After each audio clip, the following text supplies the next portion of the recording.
and welcome to another week of Brown Bagging It. I'm Christine Crow. I'll be hosting the show today. And right away, super fast, you can hear my non-formal co-host, which would be my pooch down below, who's talking my dog, who's whining for another dog bone. But not here with us this week is co-host MartyJalove, but we do have CJ Powers. Hi, CJ.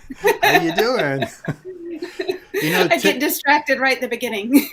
Well, that's all right. It works. Live TV. So you notice this logo? It's the older one. Marty's name's not here. So I thought since he's missing today, I would reminisce. And I have the old mug that we had. Look at that. Season 1. I had coffee in the season 1 mug this morning. I had to get caffeinated for our show today. So somehow we just need to have a new mug for every season, and then we'll be all set. Yeah. Well, this week we're talking, or the next few weeks actually, we're talking about engaging and motivating in communication and leadership. I think this is like a super important thing from the perspective of being a leader. Of course, if you can't engage and motivate people, it's going to be a whole lot of work. And the whole idea is to get others going in the direction that you're going. And as a communicator, that's largely the reason why we're delivering speeches, is to engage and motivate people or get them to go into a new direction. So, CJ, have you had very many situations where you've had to engage or motivate a large group of people?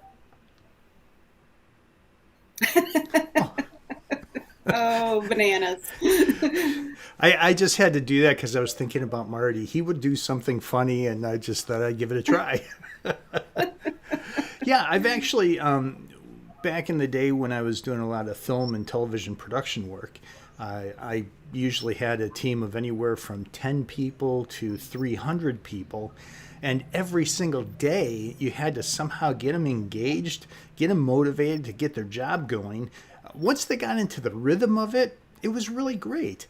But one of the things I kind of thought was missing was this idea of possibly, can you change your capabilities to even outperform what you normally do? To me, that's one of the questions we're going to want to ask our guest today. Absolutely. Let's first check in our bags. What have you got going on in your lunch bag, CJ? Besides my banana? Now, I'm not sure why I have a banana, but maybe you can tell me. I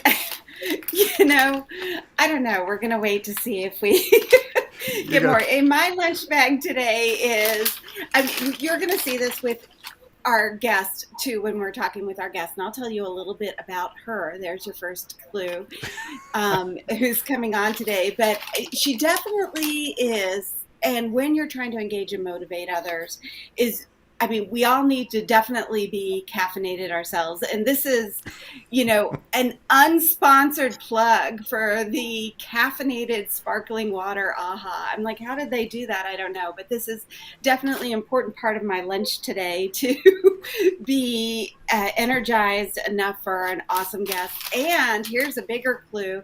I've got my riding mitts, the driving gloves to put on here so that I can really grab the wheel and be in charge of where I'm going.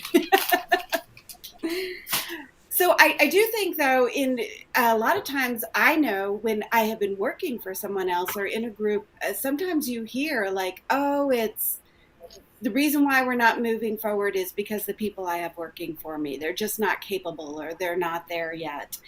And as really in truth, I think as a leader, it's our jobs to find everyone's strengths and put them in a place where they can excel with their strengths.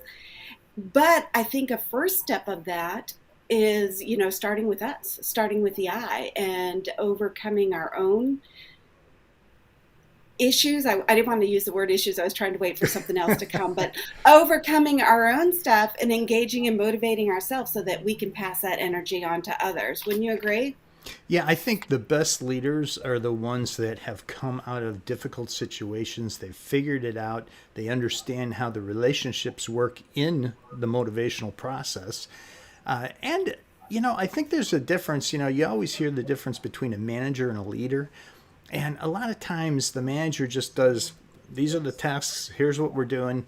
But the leader is looking at the person's heart, their mind, their soul, who they are, what they excel at. How do you get them from one little point up to another? And there was a high performance coach I had talked to a while back. He was an interesting guy. He worked with NFL football players, and he was hired for big bucks. The goal was to get a 2% increase in their performance. Sometimes he came out with a 1%. If he only did 0%, he didn't get paid. He had to have a 1 or 2%. Now keep in mind, if we're talking the NFL, 2% is a huge change. So he always started out by getting them to try to think through what was happening. So they sent him out into the backyard, and he had a big acreage. They went walking along, and all of a sudden they heard, and the guys got scared and they ran back. Now keep in mind, when he sent them out, he gave them one goal. He said, all you have to do, any way you want to do it, you just have to go 100 yards into the backyard, grab the red flag at the other end, and bring it back. If you do that, you succeed. If you don't succeed. They all got about halfway, and they could have sworn they saw some kind of a wild boar or something, and they all ran back in, and they all failed. And he said, you failed because of what you thought was out there. And then his assistant would walk in holding up the picture of the boar's head that was hidden in the bushes that he rattled. So they were playing games with their own minds and didn't even realize it. So getting high performance to work and stepping up just that extra percentage or two, I think we have to learn how to change the way we think. Yeah, I mean, that's really, it was a different direction than I was thinking of going in. And I just love it, though, because it is true. Like, we're getting in the way of, in our own minds. I actually was just, I think it's called The Secret. A lot of people have heard this concept of like the more positive thoughts that you have positive things flow towards you. But it sounds like that's a little bit different, even what you're explaining. It sounds like you're talking about if people get just kind of creating problems or hurdles that are not there. Yeah, we tend right? we tend to pick up on a little thing and we look at it the wrong way, and it hinders our progress. But the other thing is, you hear about flow a lot, right? And being in the zone and things like that. So I'm really looking forward to talking to our guests. I don't think we should wait much longer here. I'm getting excited. All right. Well, today's guest is Kelly McCormack, and she is the CEO of Eximae. But more than that, is she's an experienced executive coach, trainer, and speaker. She traveled the world with Tony Robbins, not only training participants, but training other trainers as well. She has spent 25,000 hours on this practical study, and I love this line, that help on how to achieve goals that were unattainable without intervention. So just this idea that having someone come in and help you look at it from a different way can really help you achieve these goals. She wrote a book series called Creating a Leader. I read that series. It's awesome. But then out of it grew this program, and she's going to talk with us about this program today. Kelly, welcome to the show. Yay! Thank you very much. It's great to be here. I'm glad you're here because you have me so fired up that I want to learn more, and I didn't even ask the first question yet. Go ahead, CJ. I'm ready for you. All right. Well, for me, I was thinking about the Bulls basketball and how they had to get in the zone, and it was always a mind game. But when I was talking to you not too long ago, it sounded like it wasn't a game as much as making some choices and decisions to act upon. I would agree with that. And I like that you picked a basketball team to start with, because one of the things that I found was we all have this autopilot function. We call it habits. Once we've started doing something, our nervous system takes it on. We've got these wonderful 3 pounds of real estate in our head. And that real estate is designed to give us the opportunity to not have to think about putting the car in drive, hitting the gas pedal, steering the wheel every moment of the time that we're driving. We put that on autopilot at 16, 17 years old. And at that point, we get a driver's license. With a basketball team, they have the same. The better they are, the more they've put on autopilot ahead of time. And I love that, because what ends up happening is they get so good at the little things, like dribbling and shooting 2-pointers or 3-pointers, and nothing for them. So then never do they put like even a moment's of attention on that.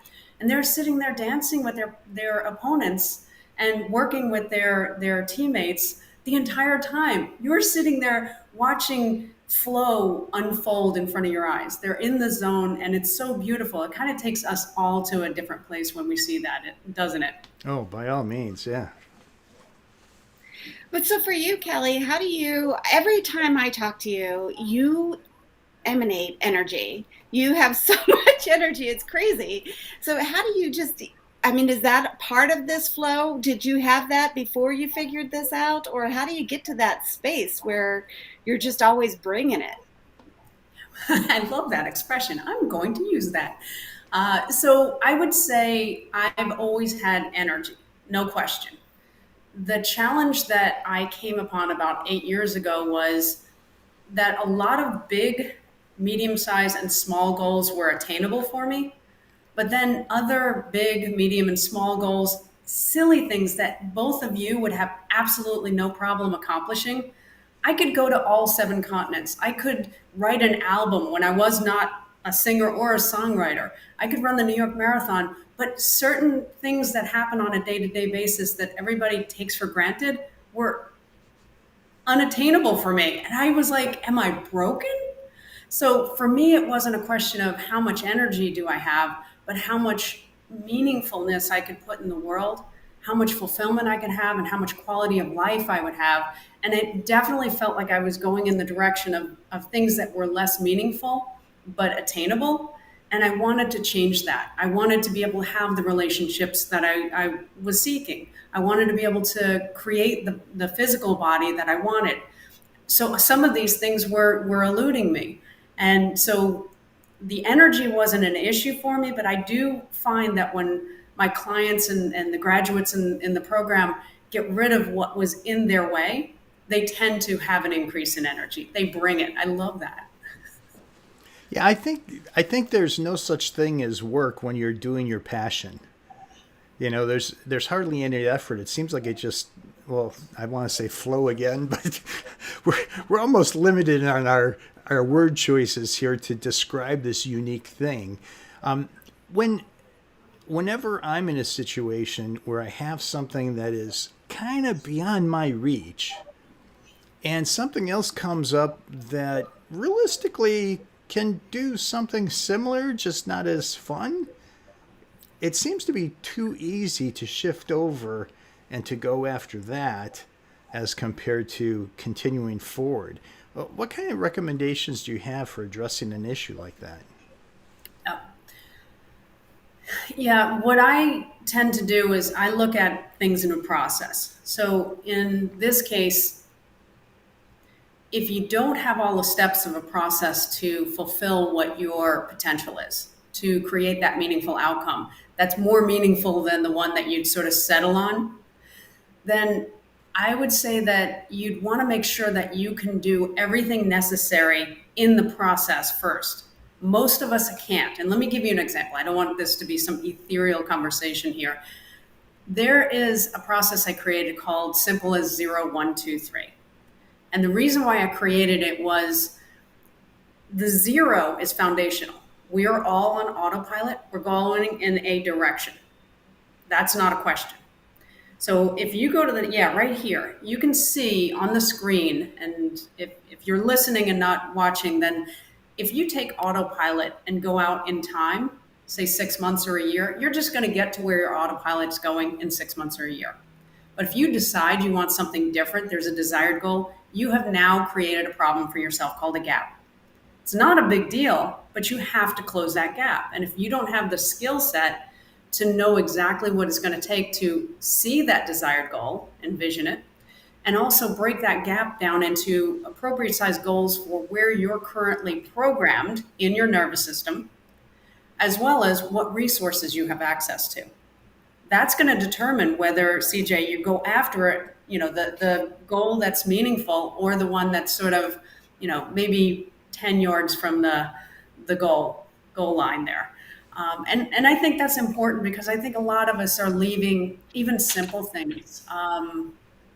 I have, somebody who wanted a flower garden in their backyard. We started with a 1 square foot flower garden. And that is something that's thrilling because all of the other stuff that was in the way of making anything happen went away. Now, if 1 square foot becomes 20 square feet, it's going to be because the 1 square foot was put in place and cleaned out what was in the way in the first place.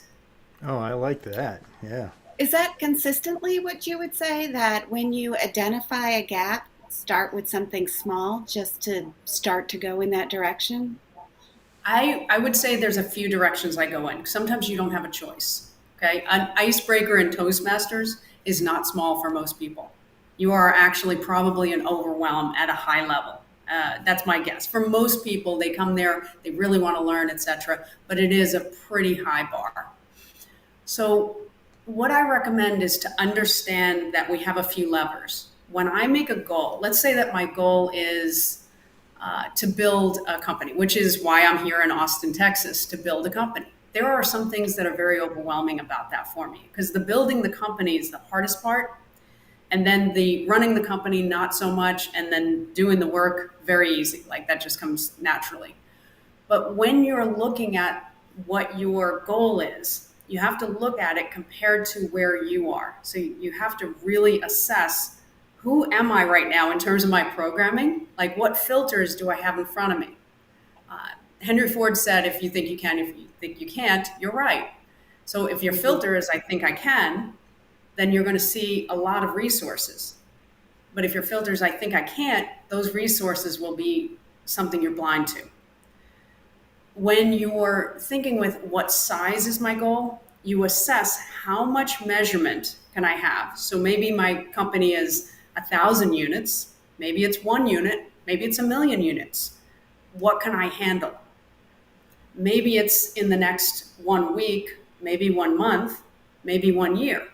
What can I handle? So I'm using measurements and I'm using time frame as two elements that I'm tweaking in my goals against what I have access to in terms of resources, my networks, my finances, my time, my character strengths. I have 14 categories I've identified because most people just think time and money and the lack thereof.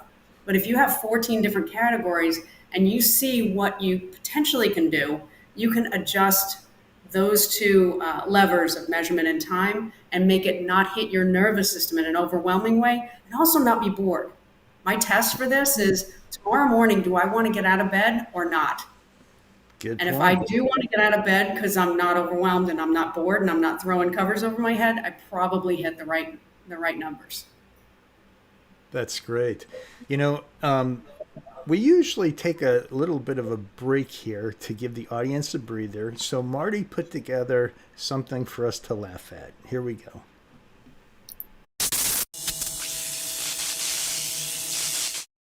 So a couple years back, I'm traveling down this country road and I see this sign that says talking dog for sale. So, I got to stop. So I pull down this little dirt road and there's a farmer sitting on his porch and next to him is this old dog. So I go up to him and I go, so what's the story? You got a talking dog for sale? And he goes, yep, there's the dog. And I go, really? So he talks, right? And he goes, yeah, go ahead. Ask him a question. So I look at the dog and I go, hi, dog. What have you done your whole life? The dog looks at me and goes, well, I've had a rough life. When I was younger, just out of college, I spent most of my life in the Alps, and I was helping people who suffered from the avalanches, and I saved a lot of lives. It was tough. But I had to do more in my life. So I came back to the States and I was deployed to overseas. And I fought wars for this great country of ours. I've seen so many things a dog should never see. And now, after that, after I kind of retired from the military, I started working in an old folks' home. And I read to them every day. I love the smiles on their faces. It brings joy to this old heart. And I look at the farmer, I'm going, oh my God, this is incredible. Why would you sell this dog? And the farmer looks at me and goes, because he's a liar. He's never done any of those things before.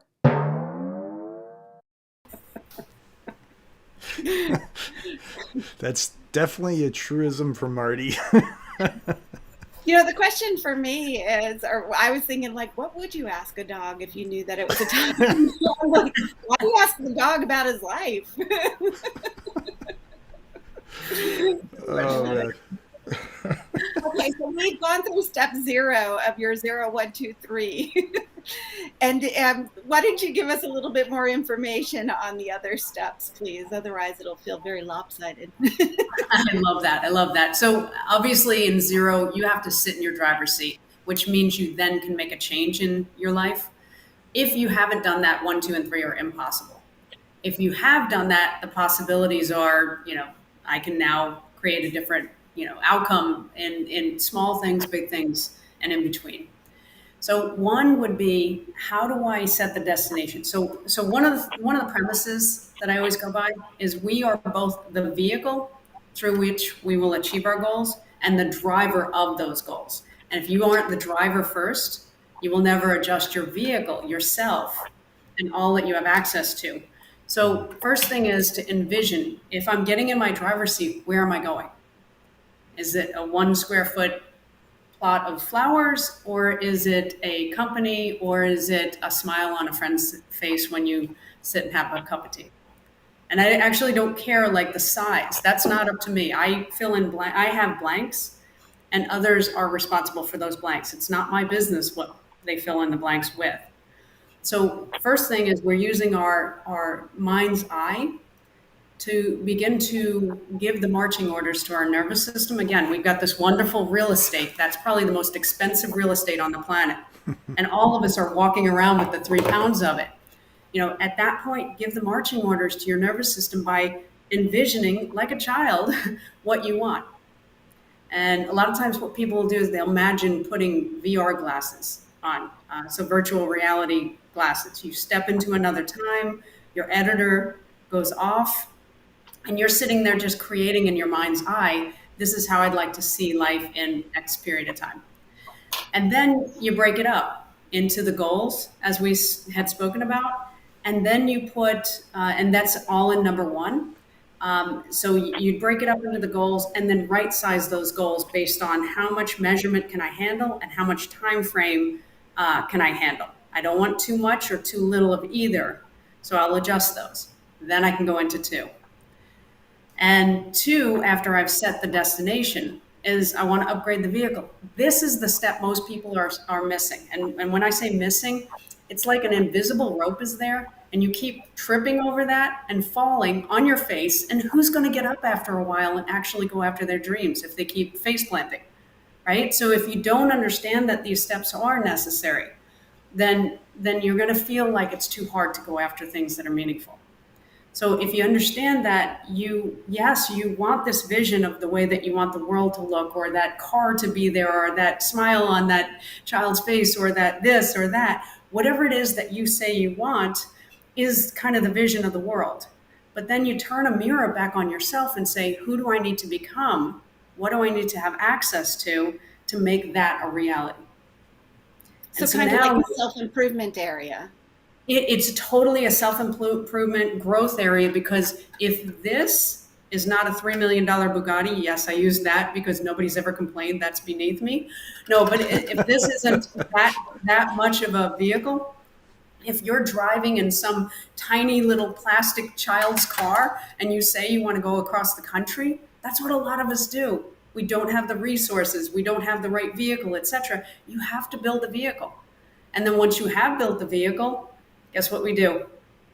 We just drive, preferably in flow, because you might as well drive. So flow helps, according to the studies, flow helps us to get into much higher performing levels. It's when you feel great, you do your best work, your brain chemistry is on board, and it's all legal, because a lot of times people are trying to get into these states by doing things that may or may not be legal, quite frankly, but we have access to it. The meaningful goals and so on actually bring on that level of brain chemistry. If we eliminate the overwhelm and the obstacles and the boredom and all of those things, we can actually get our own brain chemistry to do what we want without exogenous or external things having to influence that, which is fantastic. Who doesn't want to drive toward their dreams, in their best version of their car themselves, and to do that just feeling great about it? It's a really nice upward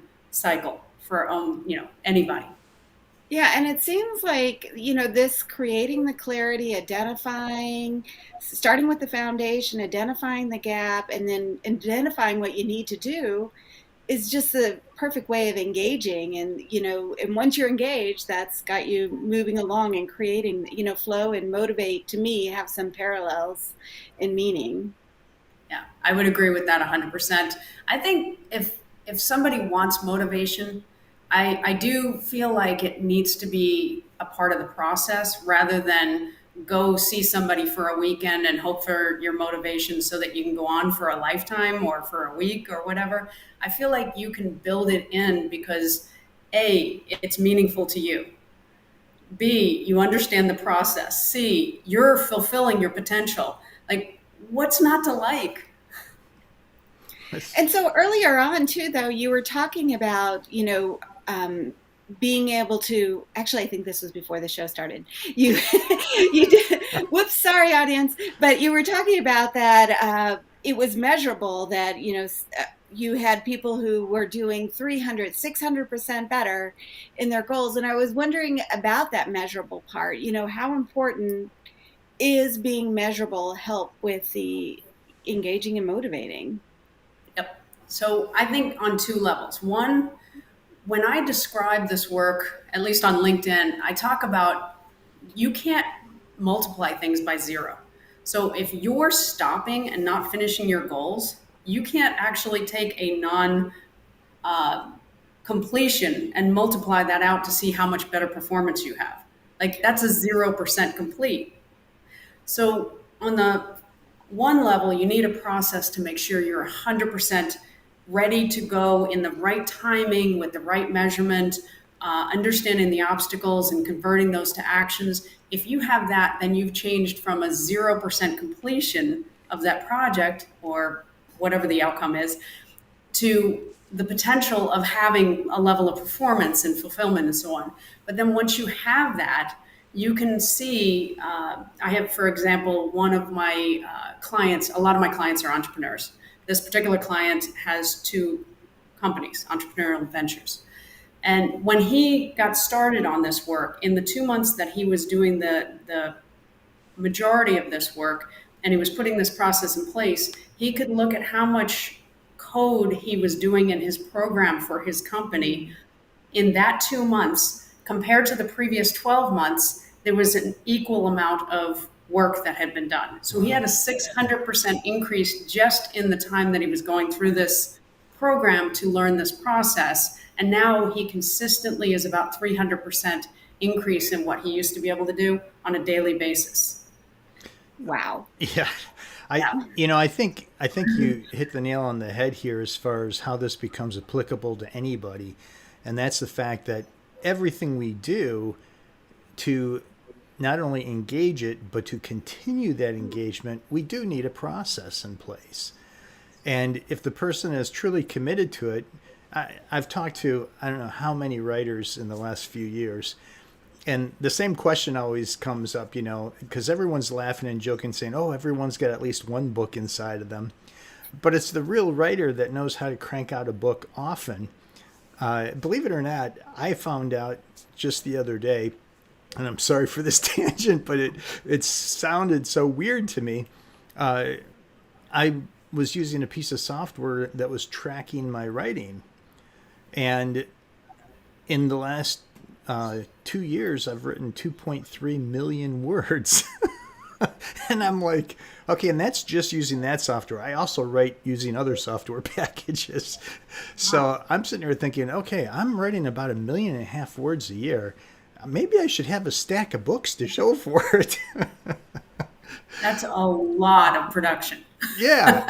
So my question for you is, do we establish different levels of processes? I mean, if we're talking about a 1 square foot garden as a starting point, and later it's a 20 by 20 garden, and who knows, maybe later you actually own a floral company or something, whatever it might be.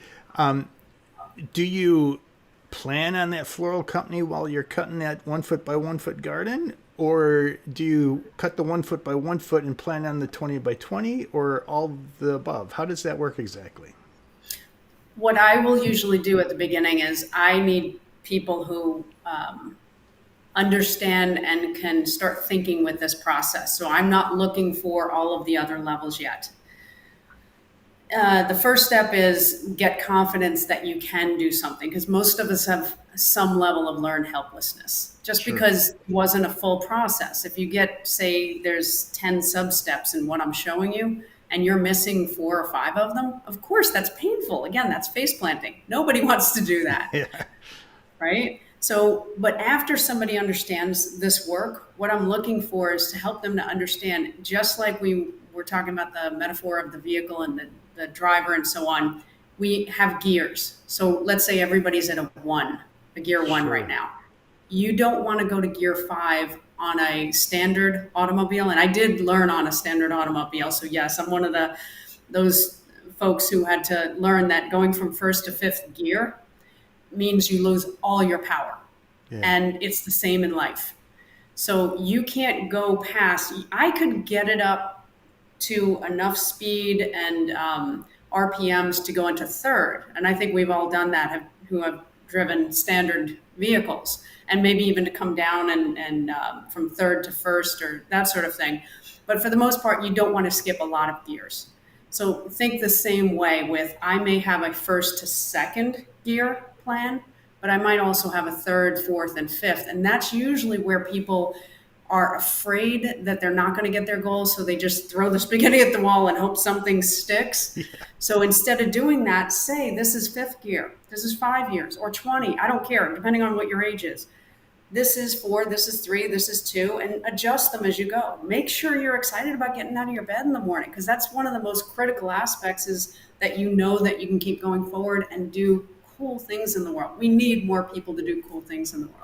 Okay, can I ask a follow-up question? Yeah. Okay. Sorry, I know we're supposed to take turns so we can get through all our content, but based on what you just said, what if you have a team of people? Let's say someone like Christine, Marty, and I are putting together this show that's on weekly on YouTube every week, right? And it's called Brown Bagging It. Can we also then say, oh, maybe we want to have some specialty shows like dealing with real estate, or a show dealing with the food industry, or things like that? And can we say, oh, we're going to build it up so that we have 5 or 6 different kinds of shows unrelated, so we're a regular studio? And then, oh, maybe we'll build it back. We'll create a network. We'll have an entire net.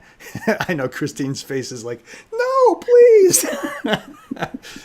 But at what point are you allowed to push that out, and how does it impact when my driving speed in car might be different than Christine's driving speed in car? Yep. I actually don't have an issue with the difference in the speed of the vehicles.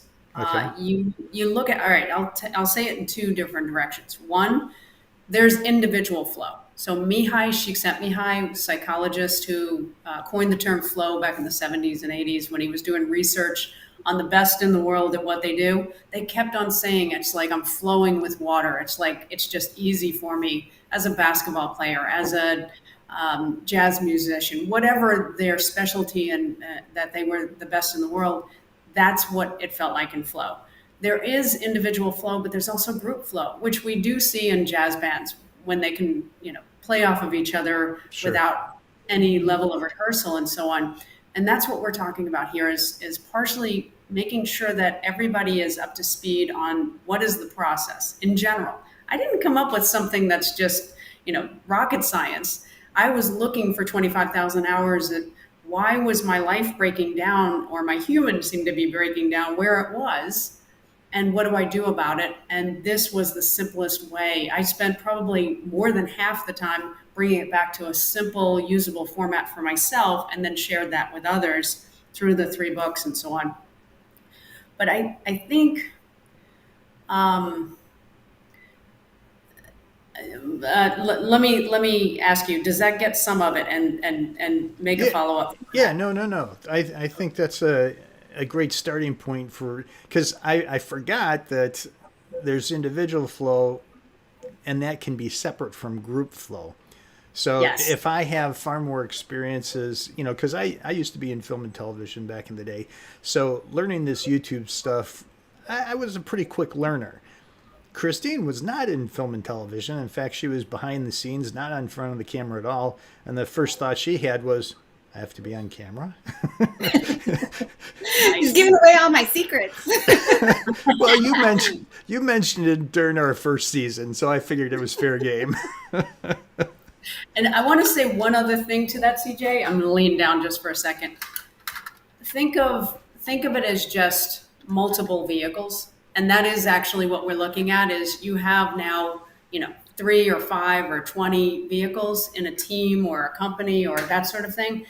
And everybody has their role, and we all need to get to that next rest area together.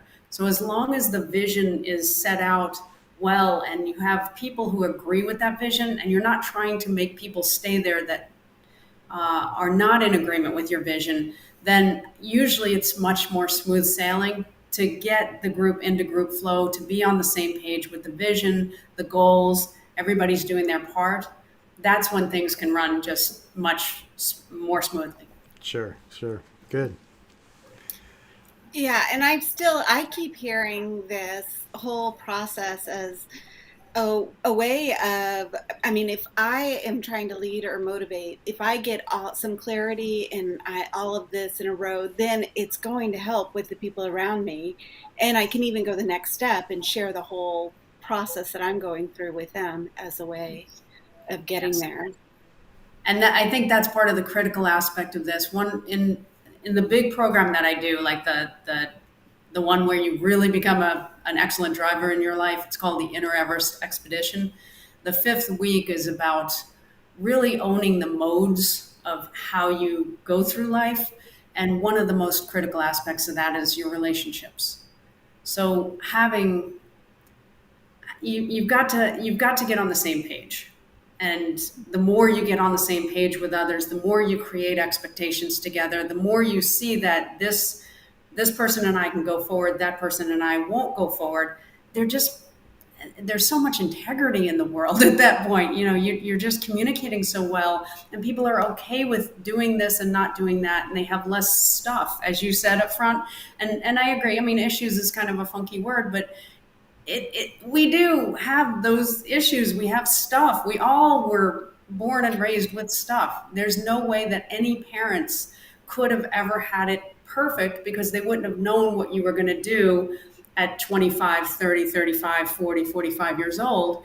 So the stuff is nothing more than programming that worked for us for a certain period of time that may not work against this challenge. So I think when we get very good at communicating, very good at understanding this process, and share the steps of this, nobody's feeling like they're blindsided. They just feel like, okay, yeah, we're taking our Bugattis in training and we're all going together, and we're going to get there, and the road is much smoother, if I can just absolutely beat the metaphor to a pulp.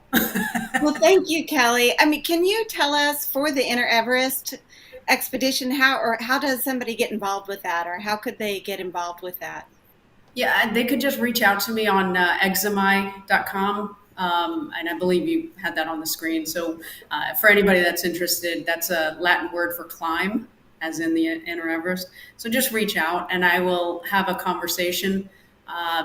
Just make sure it's the right thing for that person, and give them some support for things that they're working on right now. It's not stepping on the mount Everest program first step. It's generally speaking, let me give you a bit of an introduction. Now let's build a vehicle for something that you're working on right now. Because I think it's important for folks to realize how much of their vehicle has been missing in the past on things that they wanted to create and so on.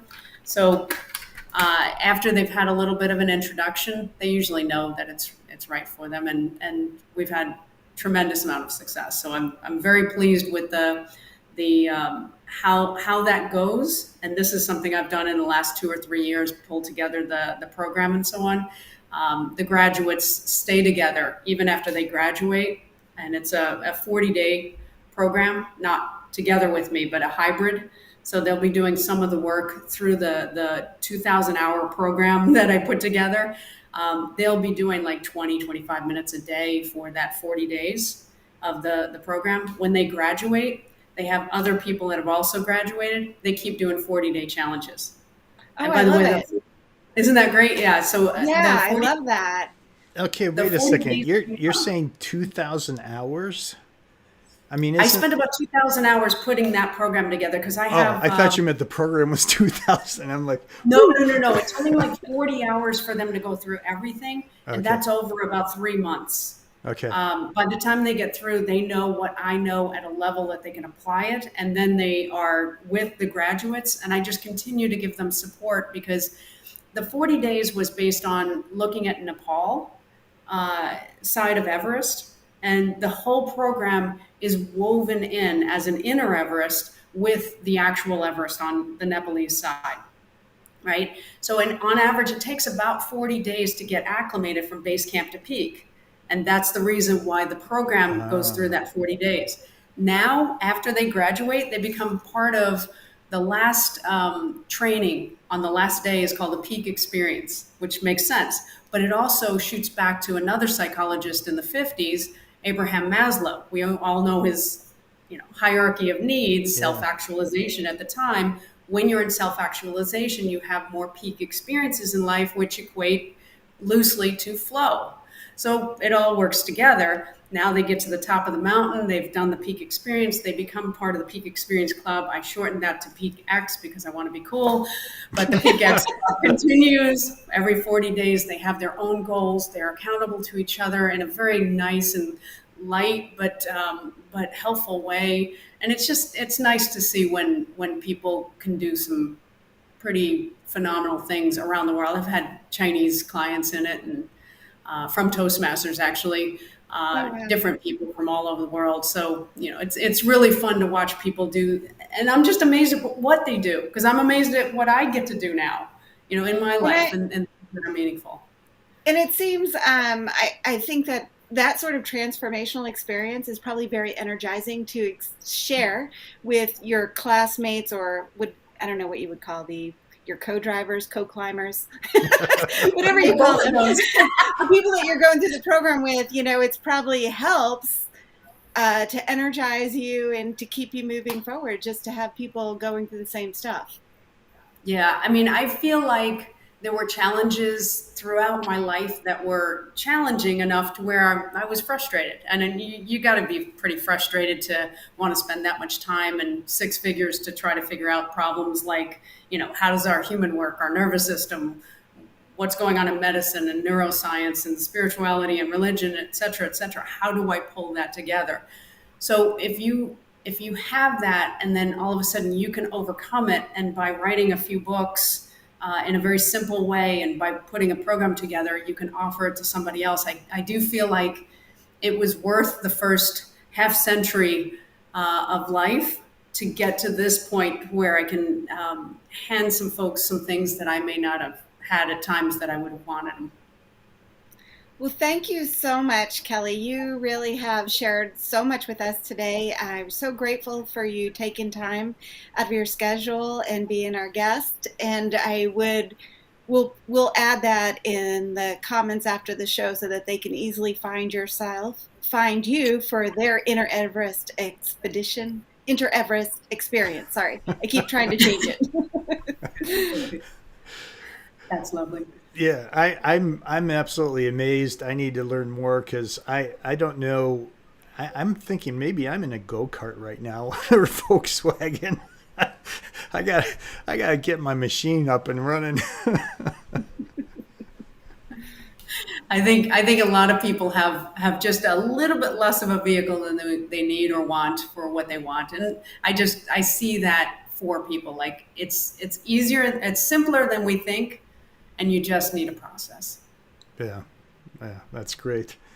Thank you so much. I know you gotta get going, but boy, it's been a pleasure. Thank you. Thank you both. Wow, Christine, what my mind is just going. I really enjoyed the books that she wrote, and I have very much enjoyed every time that we get to speak to her. She's just so much information. She can always expand on what you're speaking to. Amazing lady. It's Eximae is EXIMAE, so .com, and you can easily find her program and connect with her through that. Yeah, thank you very much, CJ. So this week on Brown Bagging It, we talked about engaging and motivating, and we really kind of moved in this direction of taking a step in engaging and motivating is taking a look at yourself or in creating some clarity, considering a program like this as a way to make change with what you're doing and with the people around you. How about you, CJ? What were your takeaways? Well, I'm still trying to hold on to it. You know, what's funny, of course, is that I got a little bit of sampling of this from Kelly a few weeks back, and I was like absolutely amazed that it's like this is something everyone's got to know. This is something that's going to help everybody. And then when I'm hearing it again, I'm like, you know, maybe I need to sign up for that program myself. I know. I get excited every time I hear her talk about it. Yeah, well, here's the thing. You can tell that based on her experiences and what she's done. I mean, granted, the number of hours she put into the research on our behalf is absolutely wonderful. But you can tell that it's really a practical thing. And that's what gets me more excited than anything else. Because if it's practical, it means it works. And maybe, okay, let's pretend I have a go-kart. Well, maybe it's time to do some welding work inside of my heart and my head and whatever else physically. I don't know what all you have to do to prepare for the next step you're going to in life.